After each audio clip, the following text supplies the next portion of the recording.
It's like when you start to think or romanticize, like, oh, I called my dealer, he's coming, and you start sweating, your stomach starts turning, and you start, you're actually having a physical response or sensation, and you haven't even got the substance yet. Right. So, you do have that correlation in the whole process of getting that. Sometimes I think, it was more stimulating before I actually got the drug than when I got it.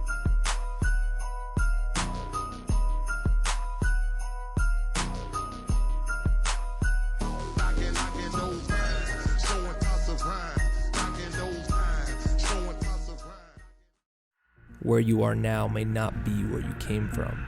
The choices you make today may spiral out of control or spin you in the right direction. Discover a riveting, true story of how Carlos Vieira nearly destroyed his life and lived to tell about it. Stand up, stand firm, believe, make it happen, and live through the madness. Knocking doors down along the way. And don't miss others telling their powerful stories on our podcast. Visit kddmediacompany.com. It's all about that Dutch brothers, Dutch bros. I like been. This is too much damn sugar. I can't do it. I know. I'm hooked. Really? Dutch Bros is good. Go get you the Golden Eagle. The Golden Eagle. Yeah, that's the one. That's like it sounds like some sort of football or athlete's nickname, right? The Golden Eagle. Heisman Trophy winner, the Golden Eagle. Johnny, the Golden Eagle. From Alabama. Roll Tide. Roll Tide, roll. See, Jerome knew what Roll Tide was. Well, you said Alabama first. Yes. Yeah, but he knows football. Yes. But he knows Roll Tide. So we had a guest on. Oh, Jerome Piper here with us. Are we going? Yeah, we're rolling. Hi, everyone. Yeah. Hello. From Aspire Counseling Services, and he's going to share his story of recovery and the amazing work he's doing. But yeah, so we had this guest on. She's from Alabama, and she was a Roll Tide, and he's like, "What the fuck is Roll Tide?" I'm like, "I've said it to you so many times. Like we're in L.A., a pretty lady walks by. Yeah, she was Roll Tide. It's like, I'm like, what the fuck does that mean? When I see a pretty girl, I'm like, hey, what's up? hey." It means you're getting blown out. Okay. All right. They hung 50 on you, and it's ugly in the fourth quarter. It's gonna be a long bus ride home. But she was explaining it like they'll say it at funerals, like Roll Tide, Roll Tide, and I'm just like, what? That literally it means everything if you say it. Yeah, I still don't get it. She was a sweet lady, but Roll Tide, it's I don't get it. Yeah. I still don't. Maybe it's just I'm too California. Could be Roll Tide. Because when you said it, I just tuned. When you said it the other day, and I'm like, I have literally never heard you say that before. I've said it so many times. Just goes to show how much he tunes me out when we're not recording. Tune him out. We're together too much. This is true. I'm sorry. I'm really sorry. You can blame the boss. I'm sorry too. I'm sorry as well. So Jerome, good to have you come in studio. Of course, we've been talking for a while. You got a wild story of falling into addiction, almost a little bit systemic in the neighborhood, and when you grew up and everything else. Because we had talked, you essentially a single mom, but had a stepfather figure there, and some other stuff. But it was kind of that lack of guidance, I would probably guess, in the early years, maybe that led to it, or just some rebellion and anger. I would think there was some definitely some trauma in the form of domestic violence issues. At a point, a lot of it is trying to remember what it was, but I think it was part not having a father, some of the domestic issues, and then just being kind of sheltered, Sure. So once you get out the house and you get that freedom, sometimes it leads to just falling in with the wrong crowd and that sort of thing. So, rebelling kind of thing. Just like, I got some freedom, I can do what I want. Right. This will be all right. So a lot of that. And where was it that you grew up? I grew up in Bakersfield, California. Okay, so you're down south of us. Yes, Bakersfield's a hell of an interesting area. Yes, it is. It's a lot of I would say a lot of generational things that Bakersfield deals with even to this day. A lot of gang violence and a lot of substance use in that area. Did you avoid the gang violence personally? Yeah. I just, I was one of those kids that grew up and was like, you got to jump me in to hang out with you. And that wasn't my thing. Wasn't for you. It wasn't for me, definitely. It's an odd logic, isn't it? Yeah. It's like, we want to roll with you. Yeah. Cool. Yeah. How's that going to happen? We're going to beat the shit out of you. Yeah. It's like, And make sure you're down. yeah. And make sure you're down. Yeah, so that wasn't my thing. Kind of gravitated towards sports. That was my thing. I think the first sports like cross country and baseball. Loved some football. So were you was it one of the types of situations where we talk football a lot? So we'll say Richard Sherman. Were you around it all the time and it just didn't come to you, the gang life, what I'm talking about? It didn't just, you weren't attracted to it, or was there people talking you out of it, or you just were just completely... I think I was more attracted to the sports. Right. You know what I mean? I wasn't attracted to that, that type of lifestyle. Sure. I think as I got older, I kind of got attracted to more of the street life. Mm-hmm. You know what I mean? Because it's kind of easy to adapt to that. Sure, yeah. Once you hit that, kind of fall to that degree where I was at in my life, Yeah. Well, so I, hearing that, because I can relate, and I was fortunate to have friends and positive parents, as we talked, my background of father of addiction, but I wanted a camaraderie, I wanted a connection, and so, when does it start, though, because you went on to junior college to play football? Yeah, JUCO? junior college, College of Sequoias. Go Giants. What'd you play? I played strong safety the first year, and then the second year, defensive guy. Cornerback. Yeah. Okay, nice. Sequoia strong. Let's go Giants. It's funny knowing you now for a few months.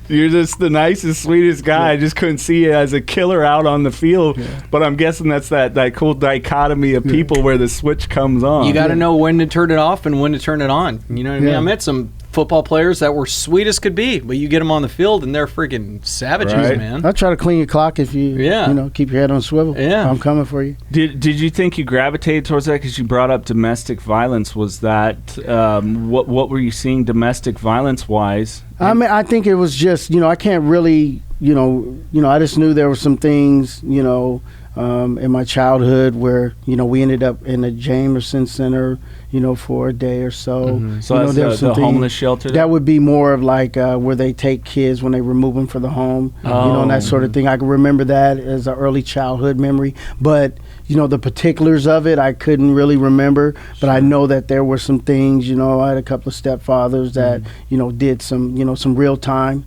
some real time, and so having that, I think early on, it allowed me not to go down that path because I've seen them, in and out of jail and that sort of thing. So, and in and out of prison. And so it was like, I don't want to do that. You know what I mean? Yeah. But I think it does, it does sit with you. You know what I mean? It does, when I was speaking earlier about the generational things, I think, you're kind of predisposed to, ending up going down that path, which I did later in life. Mm-hmm. Sure. Yeah. Well, and it's that all the argument of nature versus nurture, and both just simply come into play. Because I know it was your mom's birthday recently? Yes. Yeah, you had this photo, man. She's awesome, man. Yes, beautiful mom, lady. Yeah, mom is a stunner.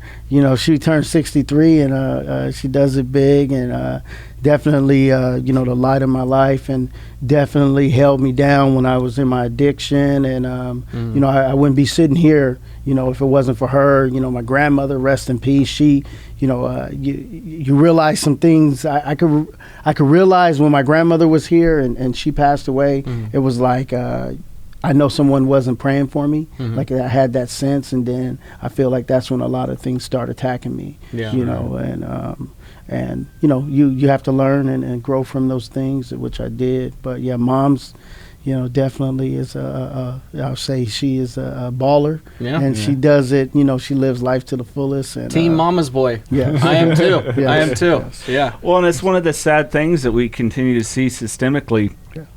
In all cultural backgrounds, but where there's so many moms that are having to hold it down, and then that lack of father presence and everything else. But really, I mean, you got yourself to junior college. What's the point where it really starts to fall off the rails, so to speak? I think I've always, partied. So it was always, in junior college, you just, I guess that rite of passage. Sure. That rite of passage as a young man, and you don't realize, when you dabble in with these substances, you don't realize that, because junior college was the first time I tried cocaine. It was a game I didn't play too well. You know what I mean? It was upset, like, oh, coach did me bad. And then there's some, there's some guys on the team, and that's what they did, to celebrate. And I'm like, let me try this. Yeah. And, from there it was on. So, You're immediately hooked then. You loved it. I wouldn't say immediately hooked, but that was the first time. And, and it wasn't a bad feeling that I recall. But I didn't really get, really hooked on that until about that, I would say during that, if you remember that Mac Dre era, the Thizzle. Of course I do. I think ecstasy, or Thizzles. What year did you graduate high school? 96. Yeah, we're the same age. Yeah. So. How old were you when the Thistle was big? I think I had to been in my 20s. Yeah, 30s? I was gonna say I was in high school when that came out. Late 20s. Well, you're 10 years younger than us, Yeah, so yeah. it was probably That played at every prom. late 20s, mid late 20s. Everybody was doing the Thistle. Yeah, so that when that era happened, I think ecstasy was a gateway to the cocaine. Sure. You know what I mean? And so that was really something that, kind of took on a life of its own. Mm-hmm. Sure. Just kind of partying, always at clubs, parties, Right. to Vegas. I remember one time went to Vegas 8 times in 1 month. How do you do that? How do you do that 8 times in 1 month? I didn't even, That's not even fucking logical, Yeah, Jerome. yeah. I go to Vegas one time in 8 years. Yeah, So that's how I am with I cannot do Las Vegas anymore. Yeah, I think it's been a good 15, 16 years for me, but I went for 2 days for a bachelor party, and Sunday I'm like, get me out of here. I am ready to just go home. Like, I just want to go home. But keep going. Sorry. I go to Vegas now and I catch a meeting. Yeah. I'm surprised you could catch a meeting in Vegas. Yeah, Right? yeah, for sure. So it starts, you're kind of, I'm guessing once you're in JUCO, junior college, that early 20s and stuff like that. But, the interesting thing about our brains, it doesn't fully mature. They say 25, 26, men a little bit later than women. And I'm guessing still that unresolved trauma there. And so you're kind of thrust into manhood with all this stuff. Yeah, just, I would say that I really didn't get, fully addicted till after 25. So, my brain was, developed. So I think that has a lot to do with it. Sure. And that's why the work that I do is so important to reach these young men and young women, to give yourself a chance, because once you get addicted, before your brain develops or it's fully developed, you're putting yourself at a disadvantage. Mm-hmm. Right. Do you guys have any kind of studies and statistics there at Aspire as far as that when it comes to younger ages, you start to get hooked on substances and the potential for recovery or the longevity of the process? Or? Well, I mean, I think they say, an individual, needs to go into treatment anywhere from 7 to 13 times before, treatment works or sticks. And so, the thing is, getting those individuals, sooner you can introduce them to, some type of treatment allows for that curve, because you're going to go to treatment and bounce in and out. And that's a part of it. A lot of times you'll get a parent and they're like, we've been here to this inpatient or this residential or this IOP or this PHP. And it's, really tough road. Mm-hmm. However, that is a part of the process, someone going to treatment and maybe not, committing to it and, maybe being discharged, as we call, from a program is not necessarily a bad thing. It's a part of the process. So, sure. I would say for any parents out there, keep, taking your loved one into those programs. Keep, because at some point it will stick. Mm-hmm. Right. Yeah. And it is. And I mean, someone that 2 or 3 attempts, for me, I didn't do any rehab of sort, but definitely, worked the program, half-ass, and then, you get the result that you get. And if you're not going to dig all in deep, then, hey, you dug in deep to your addiction, you're going to have to dig in deep to this too. Yeah. Well, like we said it a million times too, you have to want to get better. I've said it a million times, and I'll probably say it another million. If you don't want to get better and you're kind of in, half out, you're not going to get better. Right. You know what I mean? Right. You know that. Everybody, not everybody knows that, but everybody who's sober knows that. You're Well, you gotta sober because you have to want to be sober, not because you're forced to be sober. Right. Yeah. You got to be. You got to get sick and tired of being sick and tired. Exactly. It's a made up mind. And then if you believe that you can get sober, you can achieve sobriety. Yeah. Yeah. Absolutely. 5150 is power. The power to overcome. The power to persevere. The power to set your life on a course for success. When you're faced with the challenges life throws at you, you focus and do what is needed to go beyond what is required. So stand up, stand firm, believe, make it happen, and live through the madness, knocking doors down along the way. We are 5150.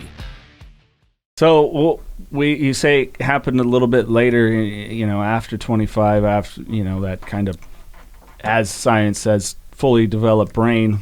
What is it that's fallen off the rails? Did you just stop giving a shit about sports? Did sports end for you? Was it just no goals? No what? So I had my first child at 30, and by 33 I had my first arrest. And so I always coached and worked with kids, and so once you get that first arrest for possession of a controlled substance, obviously I can't, no one's gonna let me around their kids to coach, right? So that's something I always had passion for, and I think that at the time I was going to school to be a teacher, and so that kind of shut that down because of my choices, and so it was kind of like, what do I do now?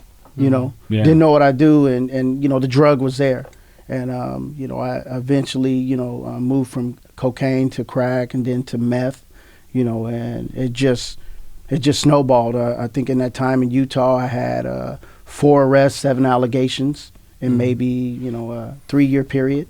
I didn't do a lot of time, but the most time I ever did was 78 days, and I did it in max because I was, I got arrested. I had a warrant out, and the cop tried to arrest me, and I tried to run, and that was that doesn't really work out. Huh? It was in the snow, slipped and fell. In the snow, doing snow angels, and cop was like, "If you don't stop resisting, I'm going to drop my knee in the middle of your neck." And I was like, "Oh," I stopped. Yeah. And so.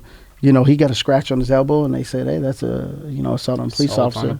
So every time I go to Salt Lake Metro County Jail, I go to max, and I did those 78 days, and it was just like, oh, this is my life, and never being in that type of situation that was a traumatic experience. Oh yeah, just like I'm this, what I fought so hard not to be in my life. I'm following the same paths as some of my stepfathers, and I didn't learn the lesson that their example should have taught me, and so it was just a lot of looking down on myself, like, man, how did I do this? How did I get here? Sure. And you're sitting in the cell, know. So you got a lot of time to think in there. Yeah. So I mean, Oh God, yeah. That shame is people that if you watch a movie, you see the guy crying or something, and you get a chuckle or something. That's the fucking what I like. That's what it's like. Yeah. It's exactly what I did. Sitting in handcuffs because I ended up laying down, tightened up too much. They wouldn't, they're not going to come loosen them up for you. Yeah. And you in jail, oh my gosh, you would be screwed. I was, hey, it sucks. Literally a figure, right? Be like, he is pretty. It's such a shitty deal. Now, you mentioned Salt Lake. So when did we leave the Bakersfield area for Salt Lake? So that had to be, I had my first daughter was born November 16th.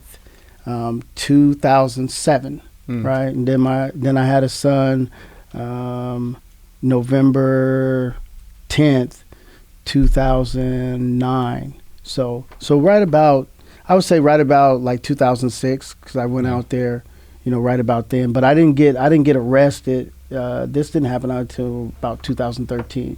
So like I said, I played football. Went back. I played football. Graduated from College of Sequoias in 2001. Went back to Bakersfield. From there, I coached from 2001 to about 2004. Went to Kansas and played at Tabor College in 2005. And then about 2007, I ended up back in Utah, married with my first child on the way. And so really, I think not having that community, I think community is really important. Yes. Having your support system, however, that I think that experience prepared me for today, because I'm in a different city. I'm not from Fresno, California. Shout out, go Dogs. You know what I mean? But being in Fresno, I don't have the support, but I think that experience prepared me. Not having the support. It's just me and my youngest daughter. And so not having support in Salt Lake, and then no one knew me. So I could do these drugs and not, back home, you go try to, cop some crack from the homie. That might beat you up, take your money, because there's a little, there is honor amongst thieves, if you want to say. But, in Utah, it's different when you don't know anybody. So, you don't have that love of community. What brought you to Utah? Why Utah? My ex-wife is from Utah. So met her and, things just, a lot of things just clicked and happened, Sure. No, I understand that. I was only supposed to be in the Merced area for a year and a half. 17 years later, here I am. Yes. So I get that. Born and raised, baby. But where is it that you really, so you move, we're bouncing from Bakersfield area, we go back east, and then we end up in Utah. Mm-hmm.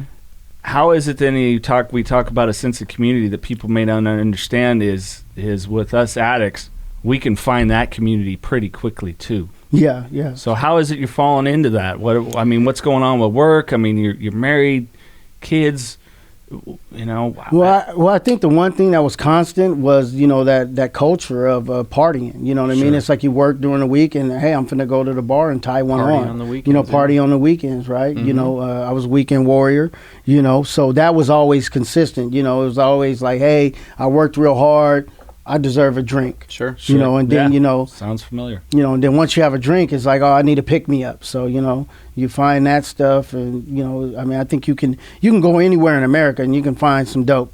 That's easy. You know what I mean? That's the easy part. As they say, you can always find those friends in low places. So you can go anywhere in the world. That's Chris Herron. Yeah. We had a former guest. He was traveling the world playing basketball, and he'd find it anywhere. Places where it's like life sentences if you have it. Yeah. But moral of the story of that is you could find it anywhere if you really want. Yeah, and that leads me into you got to have that community. Just like you have that community of those unsavory individuals, right? You got to find that community.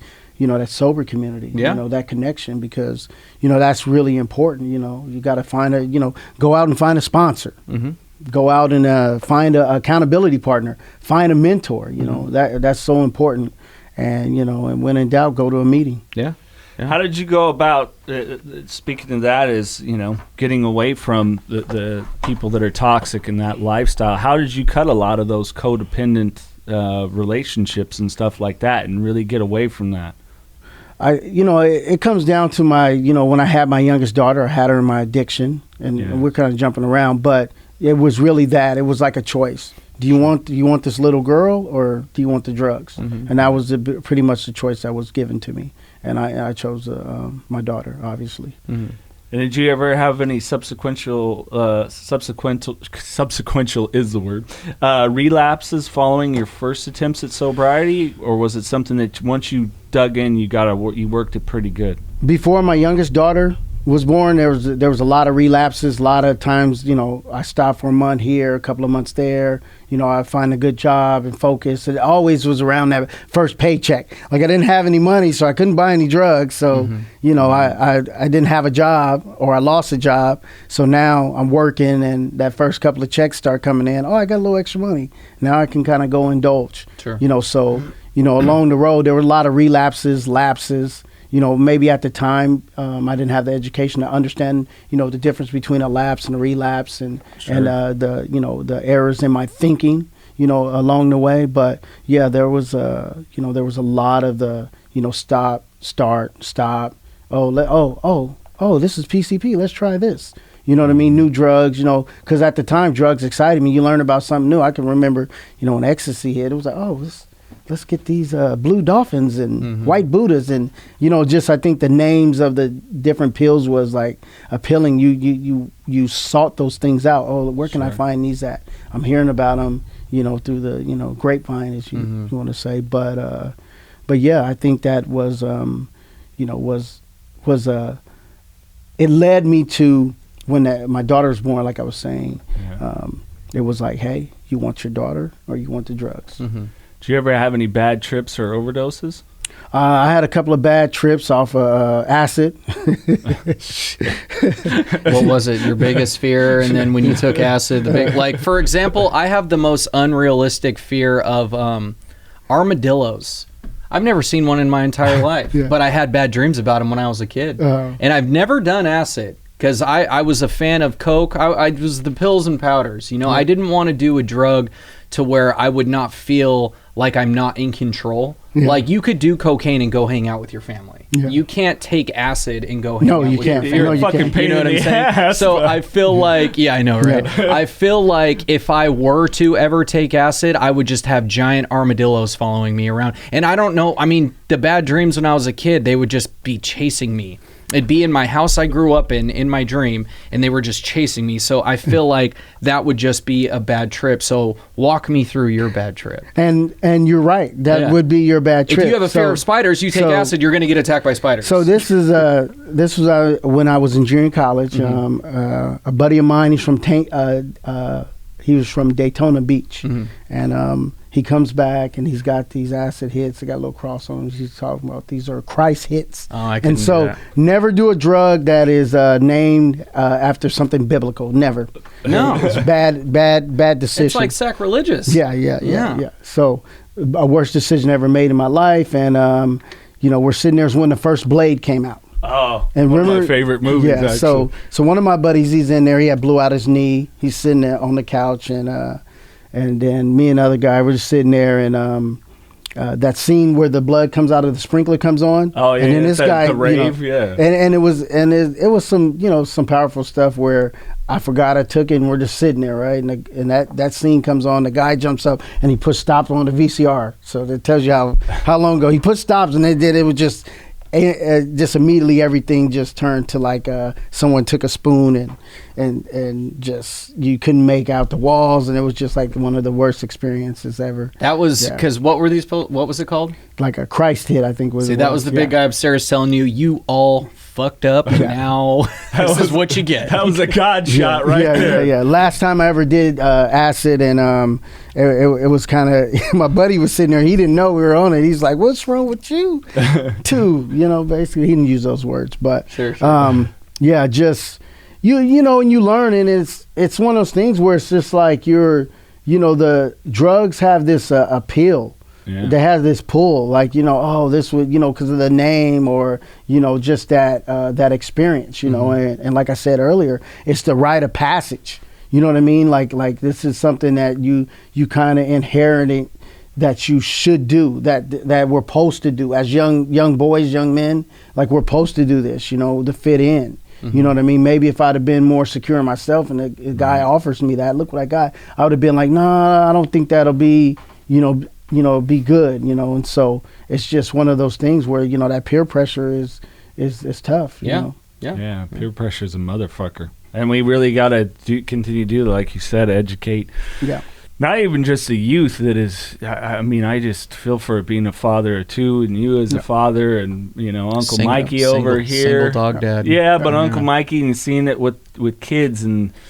Yeah. Trying to navigate this world, and there's so much more like coming at them in a way, and it's just like it's fucking scary, man. It's frightening and yet exciting at the same time, because hopefully they can transcend and get beyond all that. How did you start to deal with it though? Did you do rehab? Yeah, I went to a couple of different rehabs, a couple in Utah. The one that stuck was Ebony Counseling Center in Bakersfield. It was through Clinica Sierra Vista. And so I went there, and met a couple of gentlemen there that, you know, kind of really resonated with me, and they were so profound. Mr. James Davis, you know, one of my mentors, right? He, you know, he just resonated with me and allowed me to, you know, even say, oh, I want to do this as a career, you know. So I went through that program. Their programming was like the Matrix, and I was able to, I was able to complete that program and get my daughter back. So why did the first two not stick? Rehabs? I wasn't ready. Okay. I was like, oh, I learned something in the streets. This was exciting. I learned how to run from the law and how to make a little bit of money, without working, and it was just exciting. It was like, oh, catch me if you can. I'm a gingerbread man. Yeah. Well, we get that, we get hooked into our dopamine rushes left and right. Yeah. And people may not understand that if they're not an addict or trying to understand someone it isn't just the substance itself, it's the whole entire lifestyle around it. Yes. It's addicting. And, these are man-made substances that are stronger than our flesh. Right. Nobody, I don't know anyone's flesh that's stronger than any of these substances, and they're highly addicted, and and they're going to make you feel good. And it's pleasure. Everything you do, it feels good, or you don't care that you're behaving in such a manner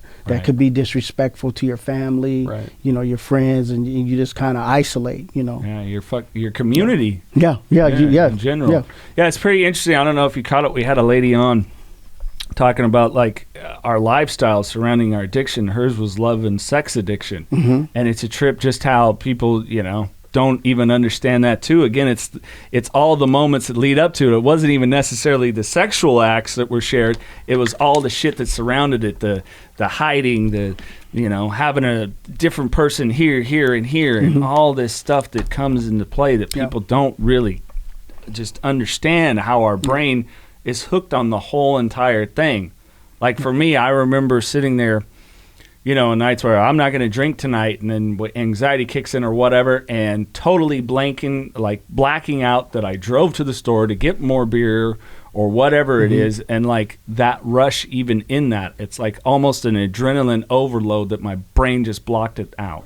Yeah, it's like when you start to think or romanticize, oh, I called my dealer, he's coming, and you start sweating, your stomach starts turning, and you start, you're actually having a physical response or sensation, and you haven't even got the substance yet. Right. So, you do have that correlation in the whole process of getting that. Sometimes I think, it was more stimulating before I actually got the drug than when I got it. So that makes sense too. I had the same feeling. I always just thought it was because I was going on the sketchy side of town to pick it up, so that was making me nervous. Is there a cop behind me? I didn't see that car parked here the last time I was here. There's all that stuff's going through your head, and then you get the drop, it's in your pocket, and then you go. You know what I mean? That was like my before doing the first line, just knowing that I had the ball in my pocket and I'm just driving away like, okay, and I'm home, we're good. Okay, made it, I pulled it off. Yeah, that, and I think being in a seedy part of town, or it could be kind of exciting, especially when you're accepted, right, and you're able to come knock on that door and hey, Jerome, come on in. Oh yeah, hey, come hang in, and until the first time you get raided and, and the police are at the door, and then that's another trauma that you have to deal with. Right. Oh my God, I'm in handcuffs again. What did I do? You say that as if that's happened. Yes. Okay, you gotta tell us. So so I don't know if it was a raid or intervention, but so I was one of those people that got raided in my grandparents' old house, and that was a epic failure. You know what I mean? Sure. And that's one of the things that drives me today. To change my life and do different things, because that's something you have to live with. That you're in your grandparents' house and you get raided, and so it was let's just say there was a couple of guys in that raid that I played football with in junior college, and when I say was it a raid or intervention, I mean, I didn't. Let's just like this. I didn't go to jail, and I think from that point on, I had made a decision that this is not the life for me, I would say, my higher power or God, kind of brought me through that, even when I had forsaken him. You know what I mean? Like that, because people don't go through something like that. And it's really traumatic. They pull everybody out of the house. It's at night. It's a night raid. So a judge had to sign a warrant, for them to come in. Now, obviously, I wasn't, doing what they assumed I was doing because they didn't find anything. But it was one of those events where it's like you have shame and guilt. Like I'm in my grandparents' house. And this is what happened. No matter what they found or didn't found, there's choices I was making that was, weren't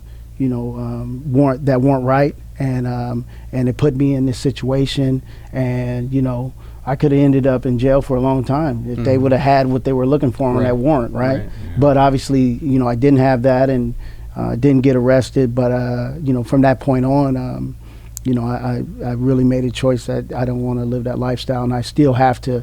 Live my day-to-day life. I'm still kind of making up, for that, like I'm in that house and my grandparents worked so hard. Sure. My grandfather bought that house in 1958, and he was just, he's a hard-working man, a legitimate man. And so, I live my days to, try to give back and help and never to make that same mistake I made. Right.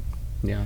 How did you, when you go last time through rehab, which is interesting, as you said, you ended up back in Bakersfield, so we've left Utah, we've come back to the Central Valley.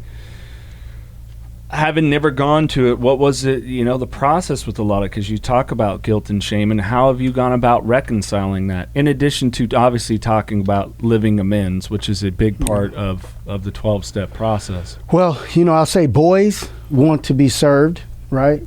As a boy, you want to be served. You want everything at your feet, right? Yeah. As a man, I want to be of service. So being of service, any way I can. I'm really, I always answer the phone, for people, and even though the job I do is we're in the private sector. And I get a lot of people that, obviously can't afford our services and that sort of thing, but I will go out of my way to find a placement for them. And just, people hit my inbox and that's what I'm gonna do. I'm gonna answer my phone. It could be 1 a.m. I'm gonna answer it. And I'm gonna talk to you, and just be there. And that's part of what I do, is just being of service. If you call me and ask me to be there, I'm gonna be there. I'm gonna adjust my schedule because that's what it's about. I have to be that person, because I didn't get that conversation when I was in my addiction or in my childhood. I got the dare to keep kids off of drugs, but it wasn't dare, as wasn't a real conversation. Yeah, right. You know what I mean? I didn't get that as a kid. It was an ad campaign. Yeah, it's an ad campaign. You know what I mean? You got the police officers come out and they're telling you to stay off drugs, but not really why. You know what I mean? What did DARE stand for? You guys remember? I remember seeing that too, but I don't remember what DARE stood for. I don't remember either, and that just tells you how impactful it was. This is your brain on drugs, and it was a Friday. That was probably more, more memorable than that campaign. Yeah. But just being of service and being there for my community, is just really how I focus, and just my life is sobriety. My clean date is January 27th, 2017. Now, my daughter's, birth date is December 23rd, 2016. So when she was born, Christmas Eve is the next day. Right. So on Christmas Eve of that year, CPS is removing her from the hospital out of concerns for her well-being, and so that was a catalyst for me to get sober and find recovery and find this lifestyle, because it was an epic fail as a father. I got a bunch of epic fails in there, right? And, and being able to talk about it and own it. I own my failures. I own my choices. You know what I mean? And being able to talk about it and say, hey, you know what, this is what I did. But however, you can change, because a lot of people deal with the shame and guilt and their choices like, oh, I stole money from my family. Okay. You can make amends for that. You can make that right. Those situations are manageable. and I'm here to tell everyone it is manageable. As a father, I have a group on Facebook, Fathers of Reunification, and just I think you're part of it. Yes, I am. Yes. So I post stuff. I haven't really dove into it, but it's having that dialogue and those conversations is important, because as a father, you will fail, and that's okay, but it's what you do with that failure that is most important, Well, and I think it's great to have you here on as a guest. That it's so. Those of us, dads, whatever the circumstances, and we won't get off into the shitty court system and fathers' rights and everything else, but if you're struggling with mental health or substance addiction or whatever it is, the importance of if you are of good sound mind and body, of being there the best you can for your children to your fullest extent. Yes, that's all that matters. And these situations that we're talking about, they're all manageable if you want to manage them. Right. And that's the main thing, is being present. It may not be, it's not going to be glamorous. Right. It may not be this glamorous situation, and however, you can manage it, and you can be present, and you can make the choice.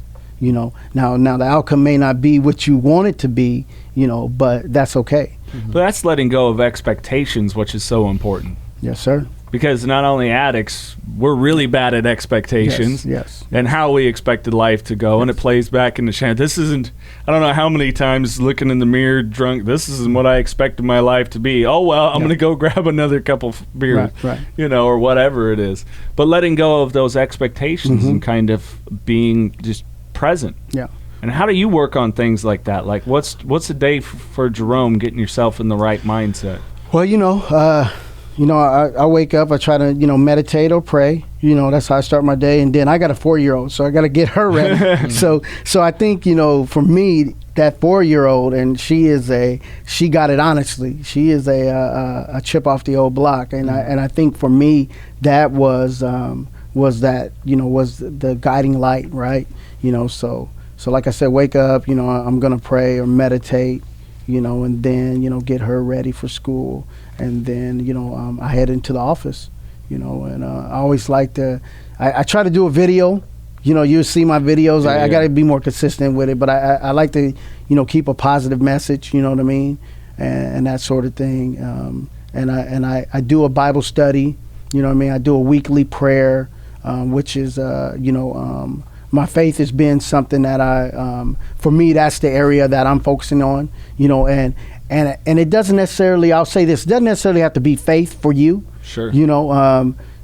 But it's got to be something. Right. You have to find something that motivates you and gives you that believable hope. You know what I mean? Because, in addiction, we will have dope and no hope, right?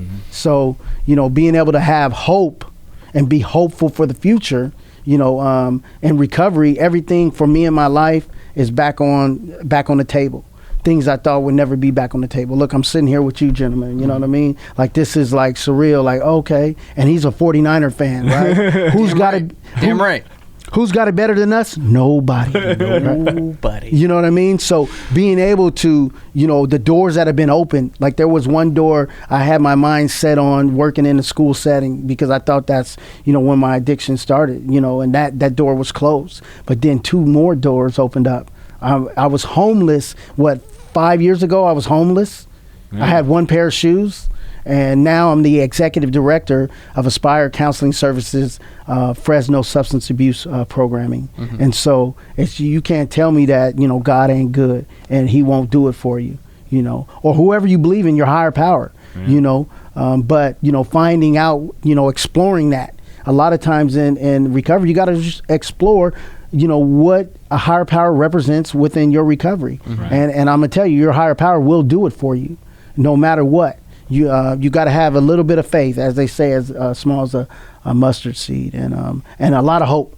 Right? That's what's tattooed right here. Man. Yeah, faith, and a lot of hope. That's right. Believe. Yes. Yeah, I was talking with a gentleman that was in one of my Zoom groups, and he, when he got clean, man, started seeing someone, and then then she broke it off. It's like, you all right? He's like, man, I'm good with the God that I do business with. Right. It's like, it hurts. Yeah. But I'm good. Yeah. And I think that's the thing that maybe I would like your experience with working with people, that sometimes it is a struggle for them to wrap their head around it. People that have reached out to me that are just like, I don't get the faith thing. I'm like, I don't care if you pray to this pin. Yeah. And you talk to this every morning, and this pin becomes a symbol of whatever it is. It's imperative, because they say, the three pillars are mental and emotional health, our physical health, and our spiritual health. Spiritual. So how do you, when working with people that maybe are resistant to that area, how do you kind of open their mind and helping them understand? Because a lot of people don't, assume, well, I'm not Catholic. You don't have to be. You don't have to be anything. You don't have to define or join a religion per se. Well, it's just finding a multi-self-help meeting. Find a meeting. And if you don't want to go to a meeting, go to a meeting. And sit down. If you get out of your comfort zone and explore. If you can sit down and take some notes and explore what this may represent within your recovery, then you've done that part. And like I said, it's not for everybody. But if you don't give it a try, how do you know? So some people, they're, for whatever reasons, they may not be open to that. Like you said, they may be against it. But, if you do not, put yourself in that situation, and it's not go to the same meeting, it's go to different meetings. It's if you got to drive to LA, because the LA meeting is going to be different than the Bakersfield meeting, or go to the Bay, you got to get out there, and you got to, as they say, if you seek, you will find. So you have to seek it. You know what I mean? You have to give it, if you can sit back and say, I gave it 110% and, trying to discover my spirituality, then I'm fine with it, But if you can't sit back and say, hey, I gave it that, the best effort, and it's just not for me, then, I think it's all about effort, So I think we prioritize the things we want to do. So, if you're going to not prioritize that, then obviously, you give, as they say, you give a piss poor effort, you're going to get a piss poor result. Mm-hmm. Yeah. Because it's what we want to do over what we need to do. And it needs to be the what we need to do. Yes, sir. And it's uncomfortable. Yeah. It's uncomfortable, because having to deal with it, and speaking of dealing with it or jumping back, how did you then deal with the things? Because you've mentioned traumas, but when I look at you, I don't see any pain in your eyes from it. I see someone that's accepted and dealt with it as a part of life, and not continue to make that excuse. Because I'm sure if you were making that excuse, and I was making that excuse, I would have met Mr. Piper sitting on a bar stool. Yeah. While I'm, good to meet you. You're my new best friend. I see a little pain, but that was just because the Niners-Packers game. There's still some pain in my eyes from that as well. But Aaron Rodgers went to Butte College, and so he's a JUCO guy. So hey, it's okay. I don't care. I don't like him. I'm just kidding. But yes, there is no pain. You look very well. You look very good on you, buddy. Because it's recovery. I forgave myself. Sure, yeah. And then all those individuals, because when I left out of the game, there's people that owed me a whole lot. There's people I looked out for. People I gave a place when I didn't have a place. Right. However, that's okay. I forgave them. And for me, I gave it all to my higher power. You know what I mean? I forgave myself. And once I did that, because there was all these, dreams, hopes, and aspirations that I wanted to be this, this coach and, and be this, this example. And it didn't happen that way, right? Right. And, I never thought, hey, you be in jail and have some, some monumental failures that most people wouldn't even talk about.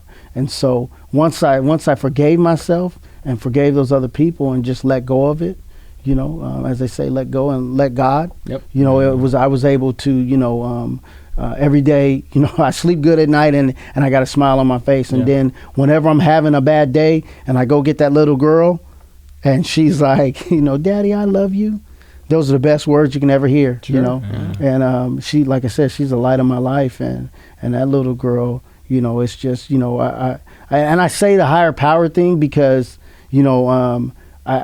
there is some regret and different things with my my previous marriage and those kids, and it didn't, really work out the way I wanted to work out, but it's manageable. Sure. I got to see them and go to Universal Studios just recently, and that was a good time. And even though they live in Salt Lake, and I trust that my higher power is going to make a way, for to continue to build that relationship. But the little girl, what she represents, and my point is, my higher power.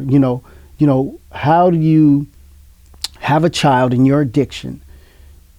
You don't know if the child's yours or not. Mm-hmm. You have no idea. Mm-hmm. You just, here's a child that's born, and before the child was born, I was like, it's a girl, and it comes out and she's a girl, and I looked at her and I was like, that's my TT. And and it's just, ever since then there was a change, and I have to give the credit and the glory to God, because I know that was His plan. Mm-hmm. You know what I mean? Absolutely.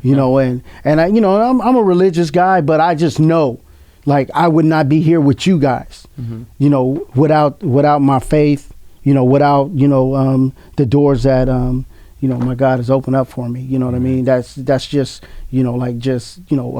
how welcoming you are. You don't have to do some of the stuff you do, message and comment and I know that, like I said, I know there is a God. I know there's something bigger, and I've been able to, heal, and you got to find a way to find that healing. If it's go to therapy, go talk to somebody. Mm-hmm. You know what? Talk to me, call me, I'll talk to you. You know what I mean? But talk to somebody you can trust. Sure. And find, put a plan together. What are you going to do? How's your day going to look? And stay committed to it. And I assure you, time changes things, time heals things. Mm-hmm. Yeah. I think putting that shame, guilt, and like you said, forgiveness is so imperative. Yeah. And to just put it behind you and move forward, not be stuck in that past. Yes. Because since we were talking, it's like a trippy situation. We had a former guest on here, hit 15 years sober. 3 minutes later, I have a friend of mine that I separated myself with.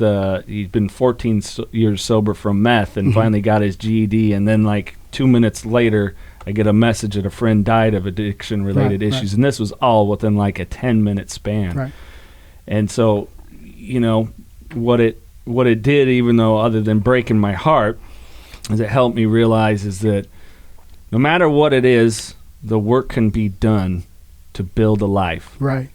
And let go of the bullshit expectations. Because when I was a kid, I wanted to be a G.I. Joe, a movie star, and fly attack helicopters. I haven't done any of those. But in a weird way, life brought me kind of around full circle in doing the work. Yeah. This guy and I, we went to fucking Charlie Sheen twice. It's like, one of those guys that I loved, as an actor. Yeah. And of course, him to go through it and then to meet him in sobriety, it's just a trip of what life can present, and really, in addition to that, how things become manageable. Like you said, the shit that we use as an excuse to go shove something up our nose, open another bottle, whatever it was, it just starts to go away. Yeah. And it doesn't matter what walk of life you're in. You know what I mean? Like you're saying, your friend, he got his GED. Yeah. You know what I mean? You can start there. That is, if you didn't graduate from high school and you go back and get your GED, I take my hat off to you. You know what I mean? Think about the courage. Think about the, just what it takes to, at this age, you're grown, to say, you know what, I'm going to go back and finish this thing. And that's what recovery's about. It's going back and saying, you know what, this is my plan. I'm going to go do this. I'm going to go to school. I'm going to, there's great programs out there. Like if you've been incarcerated, Project Rebound. I'm a graduate of Project Rebound at Cal State Bakersfield. And individuals, so there's so much programming out there for individuals to regain their life and give back, to the community, because that's what this is about. I'm in a position to, help Madera and Fresno County and individuals. And I'm not going to, we're not going to eradicate all substance abuse in Fresno, Madera County. But I heard a gentleman say, we're just a piece of a larger puzzle. Mm-hmm. And so Aspire Fresno, we just get to be that piece, right. And I get to, live out our motto, plant seeds and save lives. And I think it's important because if I meet you and I talk to you, if it's a kid, adult, I'm my goal, I'm planting seeds in you. I'm hitting you, and because the main thing, if you can believe, you will achieve. And sometimes it's starting and believing in yourself. And, once I was able to believe in myself, and I was like, oh, I got 8 months, I got this little girl back. What? These people are crazy. They can get, you know what I mean? And I still got her today. So I wake up and she's still there, and it's like, it's been a reward that you can't put a dollar amount on, Yeah. And like I said, recovery is not glamorous. This ain't glamorous. You don't go into this field because you're gonna get rich. No, you go in this field because I'm giving back. I'm being of service, and I want to help individuals gain the peace of mind that sobriety will give you. Because the peace of mind that you get in sobriety is you can't put a dollar amount on. Yeah. And it really pays forward. Yes, sir. To your loved ones, your community, and just in general. Yes, sir.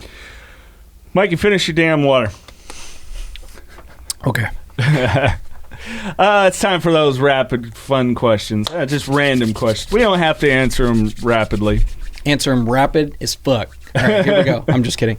Would you rather fight 1 horse-sized chicken or 10 chicken-sized horses? 10 of them.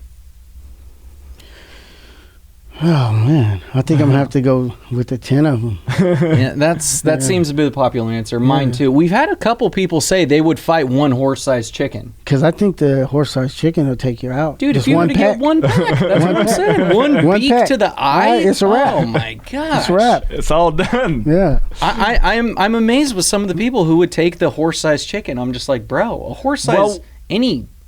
We've never told them they can't have any weapons. And if you figure a chicken that big, there's no weapons. I'm having a hell of a barbecue. It's just you. It's just you. Okay. And you just punt those little fuckers. You know what I'm saying? They just kick come at them you. away. But if they get you on the ground, you're It's a screwed. wrap. It's a wrap. So because even being the size of a chicken, they're still strong because horses are strong as fuck. So all right. 10 it is.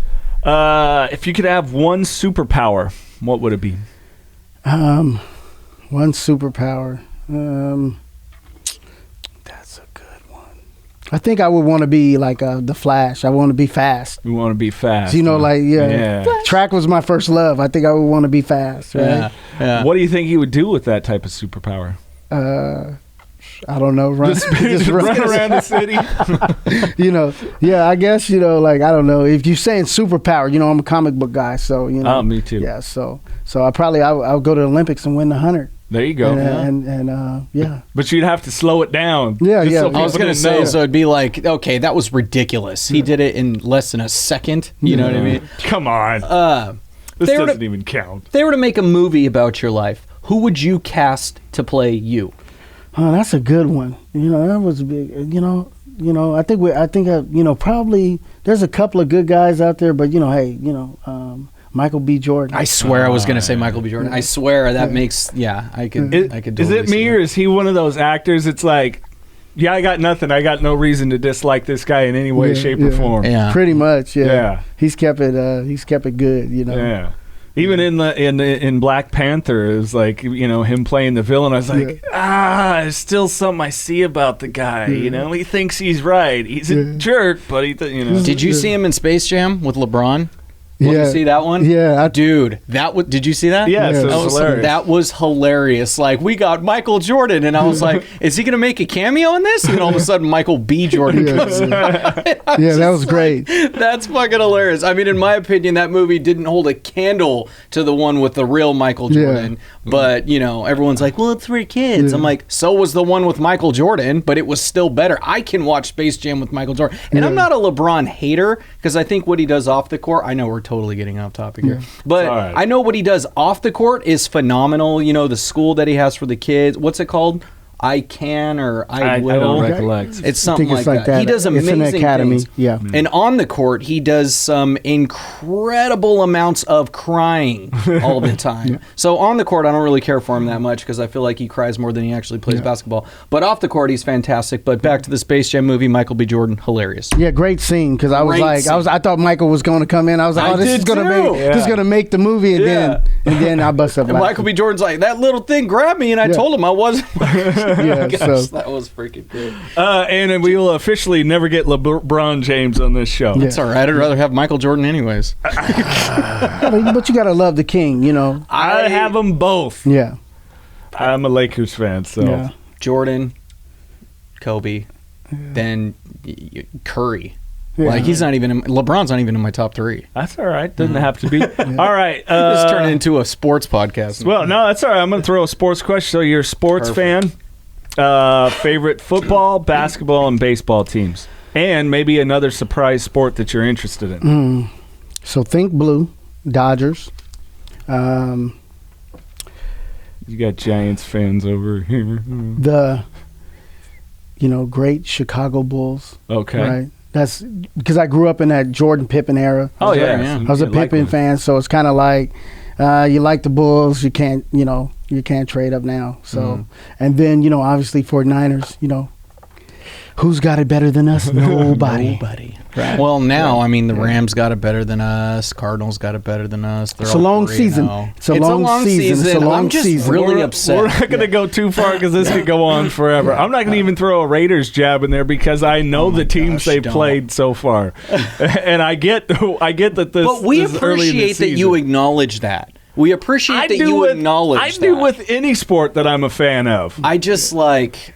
It's like I'm a big Formula One fan. Lewis Hamilton's my favorite driver, and it's like when he wins, it's like people are like, yeah, whatever. It's like, yeah, he pulled a miracle today because his car is their cars are not as good as another team. Surprise sport that you might be interested in. I got a root for Kevin Harvick from Bakersfield, California. Little NASCAR, huh? Yeah. I got. Oh, here's my Kevin Harvick story. When I was in high school, I wrestled him at the Shafter Invitational. Really? And he choked me out. It was all bad. He pinned me. It was. I was just gonna say who won. Oh, yeah, he yeah, choked you out. It's like. Well, it's cool. You could say you got Yeah. choked out by him. Yeah.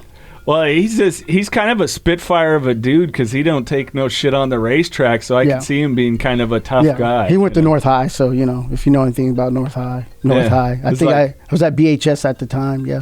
Yeah. Who's that? But somebody take your pills. Yeah. So got a root for Kevin Harvick. Right on. Bakersfild, California. He's got a shot, but we'll see. I'm a Kyle Larson fan. Him and my brother are actually friends, so we'll see. It's been a good season. It's been an exciting season of NASCAR. Mikey, you're up. All right. If you were stranded on a deserted island and you can only take with you one movie and one album, what would it be? Oddly enough, And yes, there's a TV and electricity, Yeah. but you can only take one of these things. The Matrix, Okay. the first one, and Machiavelli. Oh, Tupac, all right. huh? Yeah. We haven't gotten Tupac surprisingly yet. Yeah. Why The Matrix? I think it's one of those movies that changes like there's movies that come along in a lifetime that just changes the way a movie experience is, and it was one of those movies. Yeah, for sure. Yeah. Yeah, and I think even that make you think in a totally different way about life. Yeah, right? yeah. Why that Tupac album? I think it's a classic. I just think Tupac. it's like Yeah. it's Tupac's just. enough said. I mean, that you can listen to every song on there. I mean, I think it's just probably one of his. He was a poet, man. Yeah, one of his greatest works. And then it kind of came out when it came out, and the songs and I think like in that album, just the passion, Yeah. and he was very angry. I wish I could tell Tupac right now, go to therapy. You know what I mean? So How old You was gotta he be when he so died? angry. He Yeah. was young when he died. How old? Like 23? No, he's older than yeah, that. 29 was it? Yeah. I don't think. I so. don't I remember don't think his he was age. older than 25. 25? It might have been 25. Yeah, it was. He wasn't that old. That's gonna bug But- me now. Yeah. Well, you do have the technology. You can look it up.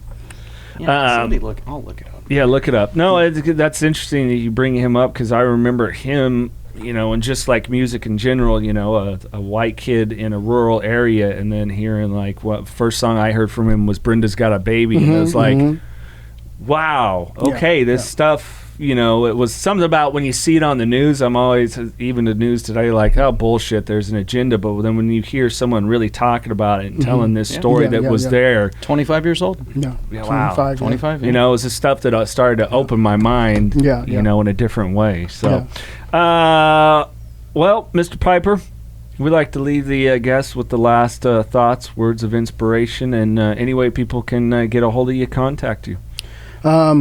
Well, I'll leave you with this. Find a meeting Don't use no matter what, and reach out and ask someone for help. It's all right. Just reach out, and if you want to reach out to me, you can reach me at 559-777-6797. I'm at Aspire Counseling Services in Fresno, California.